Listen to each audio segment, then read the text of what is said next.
An absolutely critical loss for the Brooklyn Nets against the Charlotte Hornets at home. Was this the game that Brooklyn could simply not afford to lose? And how does this loss impact the outlook of the remainder of the season and the difficult lift that Brooklyn could be tasked with when it comes to the play-in games and officially locking themselves in to the playoff picture in the East? We're going to break down the difficult performance from Kyrie Irving in his return to Barclay Center, the adjustments that could have been made in this game, and how important a loss like this can feel for Brooklyn eyeing the playoffs. Right after the theme music. You are Locked On Nets, your daily Brooklyn Nets podcast. Part of the Locked On Podcast Network, your team every day.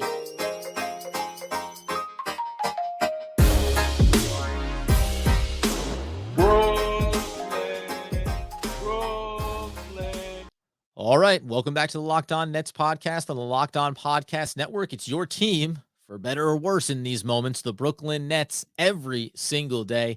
I'm your host, Adam Armbrecht, also covering the New York Football Giants on the One Giant podcast with my boy, Andy Mack.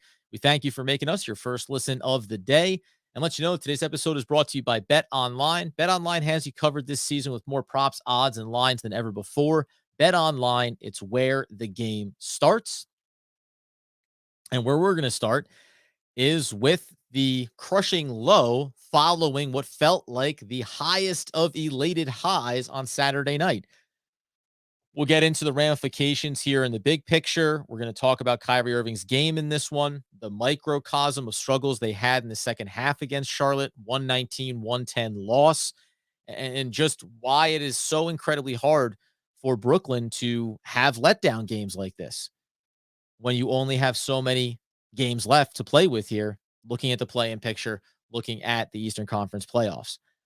But just from a high level, Doug and I have, Doug's joked before on the podcast about if they had lost that game, it might have just been staring silently into the camera for 30 straight minutes. I'm pretty darn close to that on a night like this.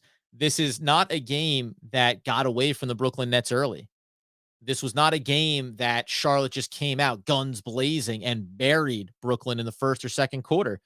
This is a game of adjustments and ones that the Brooklyn Nets were just not able to counteract. And obviously, this is a game where your superstars did not do what you anticipate them doing. Kyrie Irving, after all of the struggle, the angst of what could have been this year if he had been available to play in home games at the Barclay Center, finally gets to step back out there and has one of his worst shooting performances of his career. Puts in a couple of late buckets, gets to the free throw line, picks up 6 points late in this one. But he struggled. And I'm not going to overstate him struggling. It's not like we think Kyrie Irving has lost his shot. But man, for all of the energy waiting to explode, and you even saw it in the fourth quarter when he made those couple of buckets, the arena, Barclays Center, wanted to literally erupt at the return of Kyrie Irving, and unfortunately, there was a massive letdown there.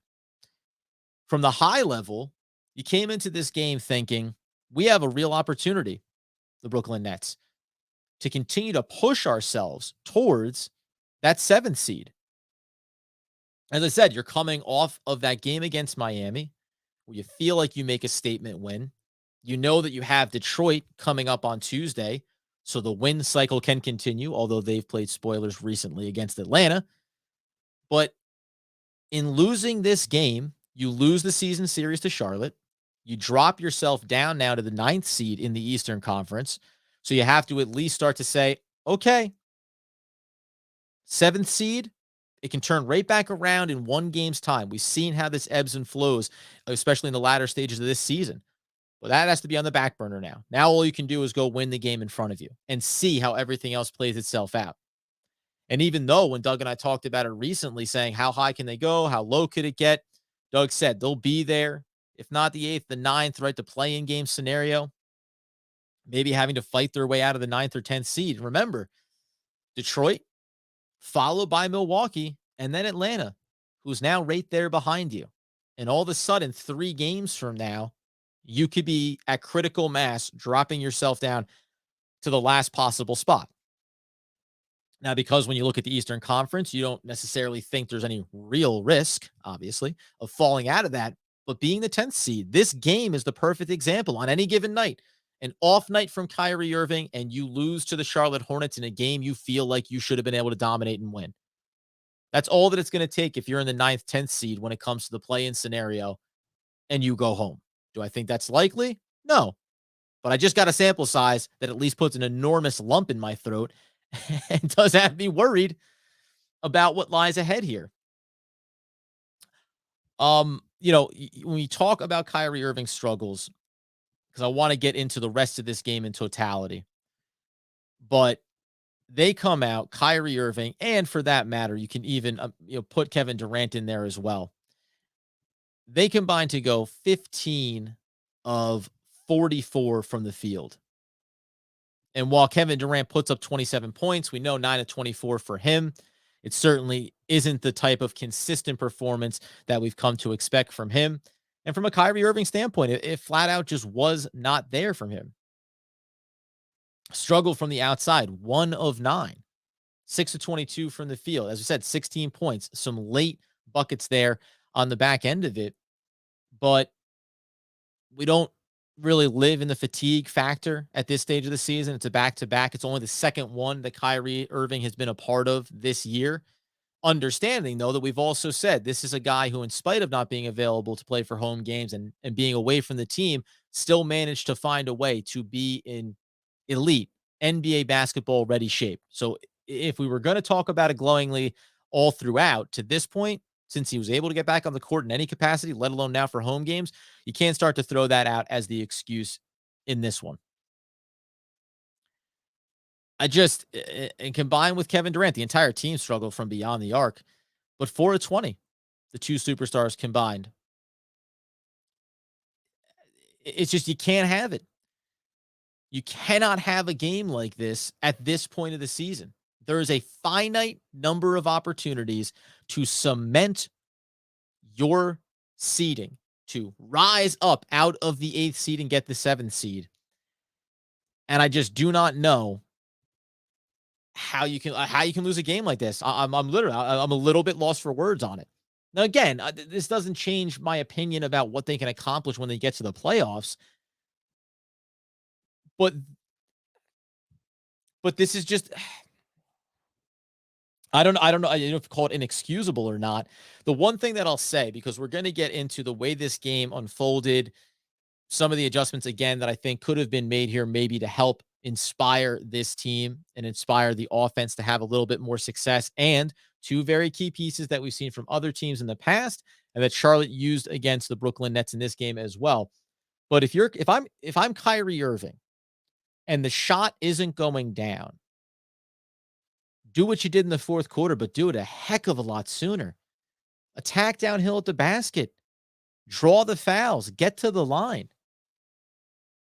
When the shot is struggling like it was in this one, you got to get to the line more than 4 times. You have to. You have to force the issue and say, even if I can't get my looks to go, I'm Kyrie Irving. You can't stop me. You cannot stop me getting downhill at the basket. I was critical about Kevin Durant and his turnovers in the last game, the 2 games ago, before we hit the weekend. I'll be critical around Kyrie in that facet. When the shot is not falling, stop pulling up from the outside, start getting into the lane, start penetrating, drawing fouls, and then looking and leaning on your supporting cast. And if they're not going to knock down the looks when they're wide open, so be it. But this was a bit of a passive game in terms of mentality from Kyrie Irving. And you hate to see it. You hate to see it in a big spot returning back home at the Barclay Center. Obviously, all the air comes out of the arena on a performance like this. I want to get into the game specifically here and talk about the ebbs and flows of it, things that looked like they were really working well for Brooklyn in the first half and how they just kind of fell apart on the back end. First, got to tell you, of course, about our friends over at Built Bar, because I need one to get through this post-game podcast after that loss. We've been telling about the Built Bars for a long time now over on built.com. They're obviously a fantastic tasting, covered in 100% real chocolate protein bar that gives you that boost of energy without all of those terrible, terrible filling, zero negative fillers that you're going to get from candy bars. That's because you know that most bars contain just 130 calories, only 4 grams of sugar, 4 net carbs, and 17 grams of protein. As I say, you compare that to those candy bars you've been thinking about grabbing. How about 240 calories and a disgusting 30 grams of sugar, not to mention the dozens of net carbs you're going to take with one of those. You can reach for a delicious Built Bar or for the one of a kind, first of its kind, Puff Bar, which is a protein infused marshmallow bar, also covered in 100% real chocolate. Whether it's mint brownie, coconut almond, or new this month, white chocolate cookies and cream, they are all delicious and new flavors are coming out all the time. If you can think of a flavor that might taste good, guarantee you that they're going to make it. And it'll not only be delicious, it'll be good for you as well. You can head over to built.com right now and use promo code LOCKED15 and get 15% off on your order. Use promo code LOCKED15 for 15% off at built.com. So we say that the Stars obviously struggle in this one, but the harder part for me is this game didn't get away from them early. It's not like the Brooklyn Nets got buried coming out of the gates, right? This is a game that at half we're talking about it being a 60-56 game right there, leading, by the way, just to be clear. You're leading that game. You come out, you get smoked in the third quarter, 37-29, and you lose the fourth quarter, 26-21. Again, you want to say back to back, running out of gas. I refuse to accept that as being a part of the explanation for this game.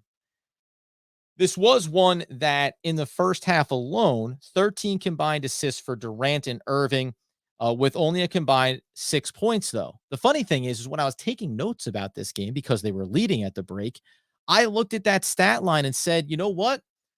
This is such a positive thing for the Brooklyn Nets to be able to come into a game like this and understand that now when you have Kyrie Irving and Kevin Durant on the floor together, the level of respect that defenses have to show affords you the ability to absolutely pummel the Charlotte Hornets on the interior through Andre Drummond.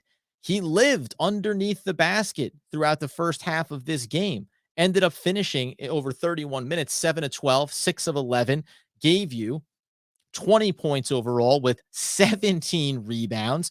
And even inside of the box score in general, by the end of this game, the Nets outshot the Hornets from the field. We know the 3-point shooting, which we're going to get to here in a minute. The Nets got to the line more, even though they only knocked down 65% there, and Drummond played his role in that. But you were there in the rebounds. You were there on the defensive glass. Nothing about this game. 30 assists on the night for them. Now, remember, though, combined 13 in the first half just between Kevin Durant and Kyrie Irving alone. So that fell off in the second half. Had 11 blocks by the time this one was all said and done. Had 60-44 points in the paint. So you were doing everything that you wanted to do in terms of taking advantage of what Charlotte was giving you and in terms of dictating tempo. And in the first half of this game, I thought, great. Kevin Durant and Kyrie Irving are leaning into it, letting all of those role players get their buckets early and often, and then they'll take over in the second half. The problem was it never happened. And the other problem was that both teams were unable to knock down their shots from beyond the arc. And yet, as we've seen in the past in other games, the Brooklyn Nets, second half, third quarter, when Charlotte goes off, and they did it in the fourth quarter as well. Martin hit it. Listen, a complete bailout, and that's when you kind of know things are going that way. Had a complete bailout, one-legged triple from the right wing on a possession where they missed their first attempt. Ball gets battered around, falls to Martin in the corner, knocks down another one. Okay, it's going to be one of those kind of nights. But the defensive rotations and communication, we keep talking about it. If you're contesting a shot, the Spencer Dinwiddie triple at the buzzer, where you got Dragic in his hip pocket. When you're contesting looks and they go down, listen, you live with the results. But that was not the case. We said it before. Wide open 3-point looks from the opposition. You cannot afford that. And they tried to do a bit of it in the fourth quarter, running them off the line. But at the end of the day, the rotations weren't good enough. The ball movement was enough from Charlotte. And you had the other star there, obviously, in Ball having a hell of a game for himself. But the defense was not good enough at any point in that second half. And that has reared its head time and time again. That's the one piece on the Nets defensive side of it, if you want to put it that way. Because in the first half of this one, it wasn't just that Drummond was doing it on the offensive end. He and Nicholas Claxton combined to be disruptive. I mentioned the 11 blocks. They had 7 of those in the first half of this game. So they were disruptive in the paint.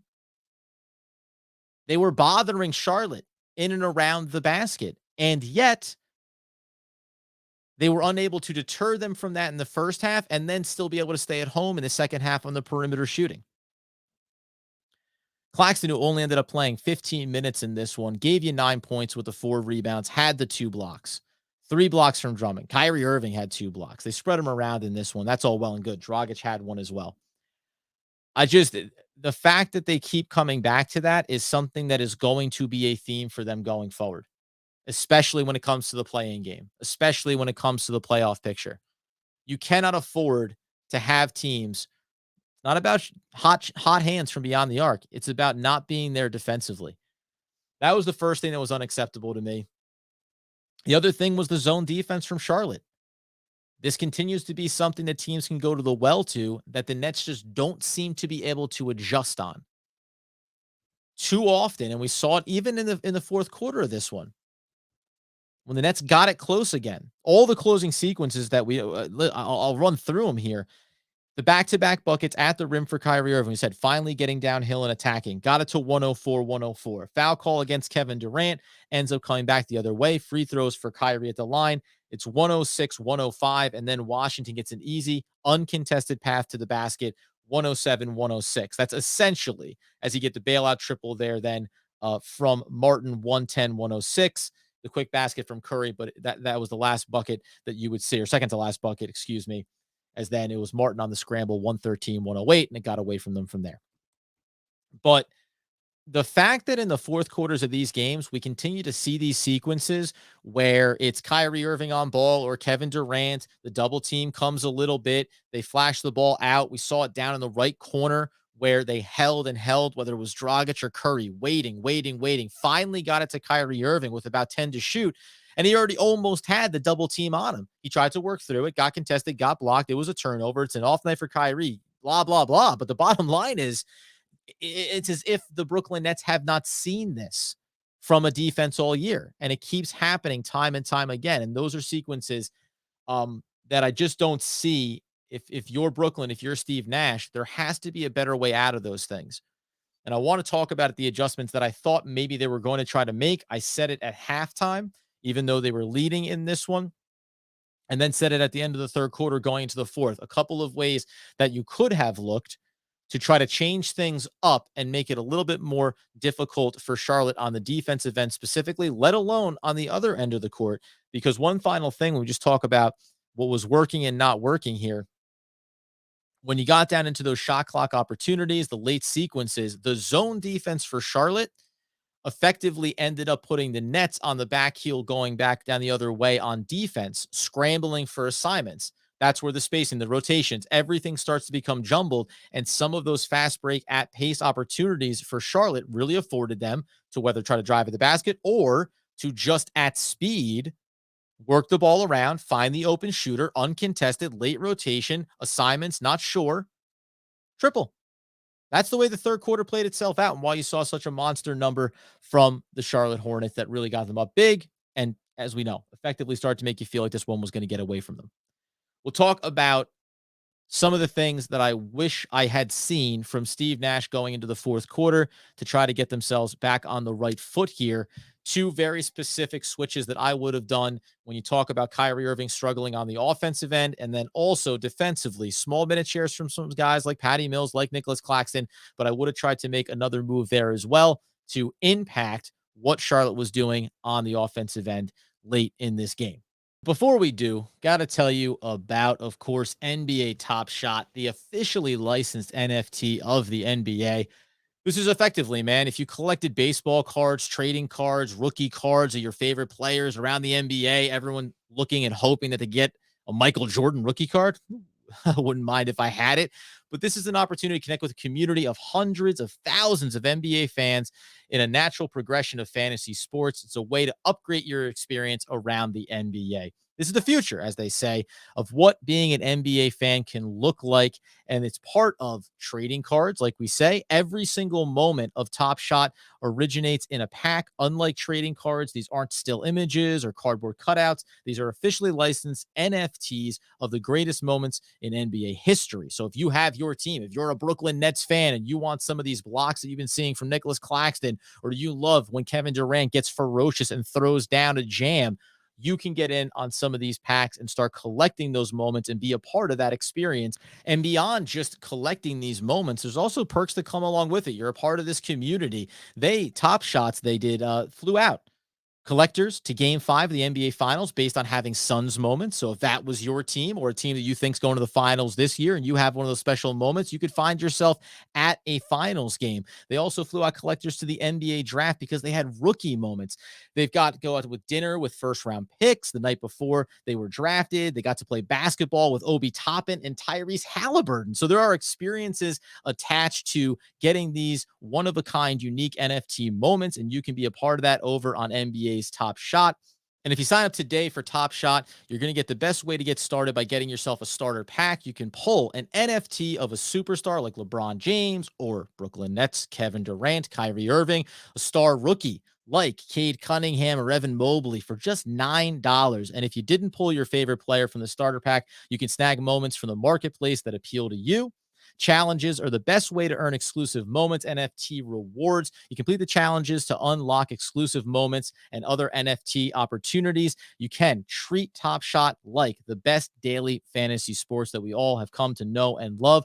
Top Shot's moments can get you access to events and can be used in fantasy mini games on a regular basis. NBA Top Shot is the future of being an NBA fan. Own officially licensed rare NFTs of the greatest moments from NBA history. Sign up today at lockedon.nbatopshot.com. And in addition to that, my friends, got to tell you about our friends over at Rock Auto. That's because, you can save time and money by heading over to rockauto.com. Why choose to spend 30, 50, or even 100 times more for the same car parts that you need for your vehicle at a chain store when you can get over to rockauto.com, search your make, search your model, know that you're getting the right part for your car and you're doing it at a great price. Rock Auto is, of course, a family business serving the do-it-yourselfers like you and like me for over 20 years. They have everything you could need from brake parts, tail lamps, motor oil, and even new carpet. You got to go explore the easy-to-use website today for solutions for all your Rock Auto parts needs. I had to replace the light bulbs in my high beams, save myself, I think 40% by going on rockauto.com, searching my Honda Insight, knowing I got the exact make and year that I needed and got the great price on it. You go to rockauto.com right now and see all the parts available for your car or truck. You write Locked On in there. How did you hear about us box so they know that we sent you? Amazing selection, reliably low prices, all the car parts you'll ever need. rockauto.com. So when we talk about adjustments, that I just thought the Brooklyn Nets, we said early success, Andre Drummond, Nicholas Claxton. I did have this background thought about how does this look going forward. LaMarcus Aldridge was available tonight, and I saw over on Twitter saying, hey, you get him in there, he can get into the lane, he can help to balance some things out there offensively, be able to knock down those mid-range shots, as we know. But availability is a tricky thing, right? First game being available doesn't necessarily mean available for the Brooklyn Nets. But even beyond that, I really thought that when you looked at this game and you started to get into the third and fourth quarter, and you saw two things. One, the way Kyrie Irving was struggling, and two, the defensive side of it, where early in this game, even Seth Curry was getting hunted down a little bit on the switches. And then Patty Mills, who had a quiet game. You only ended up playing 8 minutes in this one. So 12 minutes in this one, but 1 of 4 from the field, gave you just 2 points, really didn't have a big impact on this game in any stretch of the imagination. But what I was surprised by is first, Kessler Edwards played just 3 minutes in this game, knocked down both of his field goals, gave you one from the outside on the triple. It was a great second possession opportunity where he back tapped the rebound, got it to Kevin Durant. Kevin Durant drew in the double team, kicked it to the corner. Kessler Edwards rewarded him by knocking that shot down. It just felt like in a game where you saw how Goran Dragic, even on the defensive end, was able to impact Charlotte. He has a little bit more size, has a little bit more length. I would have just tried to size myself up and depended on Kessler Edwards defensively to try to stymie and stay with some of these perimeter shooters that Charlotte was able just to kind of rotate through and knock down some really easy looks. That was the first part. The second part to me, though, was then again, we've seen how, and Seth Curry in this game was 5 of 10 from the field, just 2 of 6 from beyond the arc, 12 points. Listen, the plus minuses mean nothing in this game because Patty Mills was a plus 16 in those beautiful 12 minutes. But you saw why it's important to have Curry in games like these because he is a ball handler. He can, on a couple of possessions you saw, kick to the outside, fake on the shot, step into the mid-range game, knock down those looks. You need the three-level scorers around Kevin Durant and around Kyrie Irving. And when Kyrie Irving is struggling, and like you saw in the first half, though, still able to impact the game by being a facilitator, by getting good quality looks, I was surprised that if we're talking about 12 minutes from Patty Mills, I want 12 minutes for Cam Thomas in this game. And I'd rather see, instead of 12 minutes for James Johnson, I'd rather see more Nicholas Claxton minutes. And James Johnson wasn't even particularly bad in this game. Again, the plus minus when it matters is plus 12 for him, 12 minutes of game action. We're not worried about that. But the upside of these two players, Kessler Edwards is a good perimeter shooter, so you know that you can maybe give yourself a spark on that end of the floor where you've been struggling all night. And then Cam Thomas is a three-level scorer. So when you see the Charlotte's working the zone and they're frustrating you offensively, and we saw how Seth Curry was able to be effective for stretches there, Patty Mills, a three-level scorer, he is not with consistency. He's not taking guys off the dribble. Cam Thomas can do that. So I was a little bit surprised that you didn't try to find a way to give yourself an offensive and defensive spark with a couple of these moves. Now, we said it before, everyone's been calling for Blake Griffin to be playing the minutes over James Johnson. We can debate about whether or not I still have my suspicions that they are trying their best to give Blake Griffin this long rest period so that they can utilize him to his maximum value and availability come playoff times. Maybe I'm completely off base with that. I'm sure I have to be, I guess, at this point, right? But in games like these, I find it hard to look at a game like this and look at adjustments and not say, where is the harm in giving Kessler Edwards a run? Where is the harm in giving Cam Thomas a run in a game like this, especially after that third quarter? This is where I'm talking about making the adjustment. End of the third quarter, you're down. Kyrie is struggling. You can't seem to find your rhythm. Charlotte is having their way with you on the offensive end. Switch it up. Give yourself another opportunity to have some success. It bothered me. I guess it's just the bottom line. And as I said before, if we're going to be critical of Kevin Durant when he has some sloppy games from a passing perspective, if we're going to be critical of Kyrie Irving because this is a game when, of course, he needs to show up in a big way at home and he doesn't, you have to also then be critical of the opportunity to make some adjustments and see if you could impact the game in a different way and maybe just not taking a look at it. The risk reward, what is it there? I feel like you could see where this game was headed throughout the third quarter and into the fourth quarter. Now they fight their way back. So at the end of the day, when you lose by 9, but you are with a few minutes to go in a tie ball game, I get it. So maybe the result is skewing my perspective on what they could have done along the way. But I still think that there were possibilities here of combinations that Nash could have gone to that would have made things look different down the stretch where maybe the Nets are actually up by 4 or 5 instead of trailing and trying to claw their way back in. Maybe you save a couple of possessions for Kyrie Irving, or because you have more effective finishers like Seth Curry, like Dragic, like Cam Thomas, that you're allowed to get some of those finishes in and around the basket, let alone the perimeter shooting. When you go down the list of who's available to knock down shots from the outside, well, obviously we know Patty Mills has been incredible. We know that Bruce Brown has been playing out of his mind. Kessler Edwards has to be one of those better options. Cam Thomas struggled early, has rounded out the perimeter game a little bit as the season's gone along. I would have gone with firepower because it wasn't like you stopped shooting the triples. You just stopped making them. Listen, end of the day, it's a rough loss, and all they can do is turn themselves back around here, get the day off, try to have a soft landing against the Detroit Pistons. But again, when we talk about the standings and you understand that the Brooklyn Nets are going to be staring down the barrel of the Milwaukee Bucks in 2 games, there's just not a lot of wiggle room here. So we'll see if they can turn it on, and we'll see if they can rebound against Detroit and then come out and make a statement against Milwaukee, because you better believe, whether it's spoilers in the Pistons or the Milwaukee Bucks, who are looking there and saying, as everyone rotates, Boston went from the 4th seed to the 1 seed in their win. 76ers fell to the 4 seed. So all these rotations at the top of the Eastern Conference, Milwaukee's looking at it and saying, if we can beat the Brooklyn Nets, we can make their path to the 8th seed as difficult as possible. So you're going to get a playoff intensity atmosphere in that game come Thursday. But first and foremost, lick your wounds, get back on track, and get a win against the Detroit Pistons, because if not, it'll be a world of hurt that we'll be talking about. But obviously, the off day will be for that tomorrow. Doug and I will be in breaking all of that down. Of course, head over to YouTube. Numbers continue to grow. The community continues to grow, and we appreciate that, especially in dark times like these, when I am battling my way through a post-game loss podcast like this one. We appreciate it, though. Continue to obviously get the podcast wherever you get those needs fulfilled, free on all those great platforms, as we like to tell you.